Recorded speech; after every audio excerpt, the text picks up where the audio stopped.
Today marks 1 year since the death of Mahsa Amini at the hands of Iran's morality police. The death of the 22-year-old Kurdish woman who was arrested for allegedly violating the country's mandatory dress code sparked months of anti-government protests. They resulted in the deaths of more than 500 people, including 71 minors, as well as hundreds of injuries and tens of thousands of arrests. Iran denies attacking peaceful protesters and has described the rallies as foreign-backed riots. But Human Rights Watch says authorities used excessive and lethal force against dissidents exercising their democratic rights. The group says it's documented widespread violence and mistreatment at the hands of police, including sexual harassment, torture and executions. 1 year on from Mahsa Amini's death, there are now concerns that authorities have increased their crackdown inside Iran. But here in Australia, there were rallies around the country. What do we want? Regime change! When do we want it? Now! 1 year on, and the memory of Mahsa Amini's death still evokes protest. Mahsa Amini! Hundreds rallying in Melbourne demanding accountability from Iran's government. This oppression of people, oppression of women in particular, has to stop.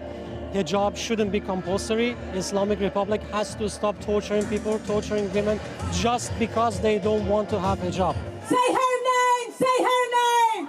In Sydney, posters bearing the names of victims during the past 12 months of protests displayed alongside the face that sparked a worldwide movement. Democracy for Iran! An outpouring of support in Perth too.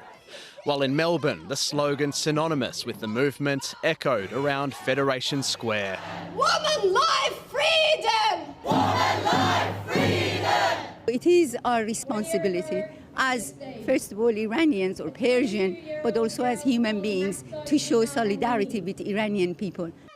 This rally here in Melbourne is one of several happening around the country. 1 year on from the death of Mahsa Amini at the hands of Iran's morality police, protesters here are calling for the end of Iran's government. Freedom for Iran! The federal government, among other countries, announced fresh sanctions ahead of today's anniversary. 60 individuals and 26 entities have now been hit by Australian sanctions since the protests began. But on the eve of the anniversary in Iran, security forces have been bolstered in Mahsa Amini's hometown and other cities around the country. In the capital, they chant from their homes, "Down with the dictator." But those words come with the risk of reprisal. A spokesperson for the Australian Department of Foreign Affairs says the government is deeply concerned by widespread reports of the morality police resuming patrols to enforce Iran's mandatory hijab rules. Justice for Iran! This group making its way towards Victoria's Parliament, determined to maintain the pressure for more diplomatic sanctions. Woman life freedom! Taisok Yuzi, SBS World News.